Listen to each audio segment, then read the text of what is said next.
দর্শক, আজকের ভিডিওতে আমি আপনাদেরকে এমন কিছু ঐতিহাসিক তালা দেখাবো যে তালাগুলো খোলা বেশ জটিল আর এগুলো কিন্তু অনেক বছরের পুরনো।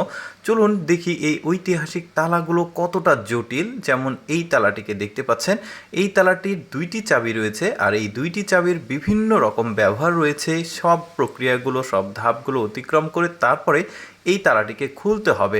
আজকের ভিডিওতে অনেকগুলো তালা দেখাবো যেগুলো হয়তোবা অনেকেই আগে কখনো দেখেনি, কারণ এগুলো ঐতিহাসিক এবং অনেক পুরনো তালা। দেখুন কতটা প্রক্রিয়া অতিক্রম করে তারপরে তালাটাকে খুলতে হলো। তারপরে এই তালাটাকে দেখুন, এই তালাটার চাবি দেখুন, এই কর্নারে যেটা রয়েছে সেটা প্রথমে লকটা খুলতে হবে। এখনও কিন্তু তালা খোলেনি। তারপরে এখানে একটা বক্স রয়েছে, এই বক্সটাকে ওপেন করতে হবে। তারপরে এই চাবিটা ভেতরে দিতে হবে। চাবিটাকে লক্ষ্য করে দেখুন কিছু খাঁজ কাটা অবস্থা রয়েছে, এখনও তালাটাকে খোলা হয়নি।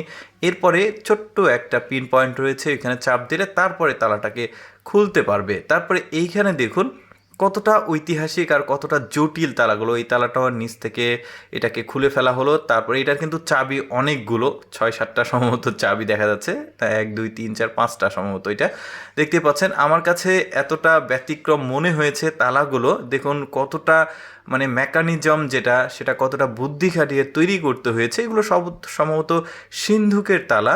তবে মানে সময় যত গড়াবে এই ভিডিওতে, মানে একটু পর সেগুলো কঠিন হতে থাকবে প্রতিটা তালা। তারপরে এখানে একটা তালা আছে, দেখতে সিম্পল মনে হলেও এই তালাটা কিন্তু খোলা আরও বেশি কঠিন। দেখুন এই তালাটার যে চাবি, সেই চাবির যে আকৃতি, স্ট্রাকচার, সেটা কিন্তু একদমই ভিন্ন রকম। এখনও কিন্তু তালাটা ওপেন হয়নি, আরও অনেক কিছু বাকি আছে। এটাকে এখান থেকে আগে বের করতে হবে। তারপরে এখানে একটা পিন পয়েন্ট রয়েছে, এখানে একটা চাপ দিতে হবে, তারপরে তালাটা ওপেন হলো। তারপরে দেখুন এখানে পাসওয়ার্ডের যে সিস্টেম সেটা দেখতে পাচ্ছেন। আমরা তো বর্তমানে ডিজিটাল যুগে বসবাস করি, পাসওয়ার্ড দিয়ে সব কিছু করি। বাট এটা কিন্তু ডিজিটাল যুগের না, এটা আগেই, তবে অ্যানালগ সিস্টেমের এটা পাসওয়ার্ড দেখতে পাচ্ছেন। এখানে নির্দিষ্ট কোড রয়েছে, এই কোড দিলে তারপরে এটা খুলবে।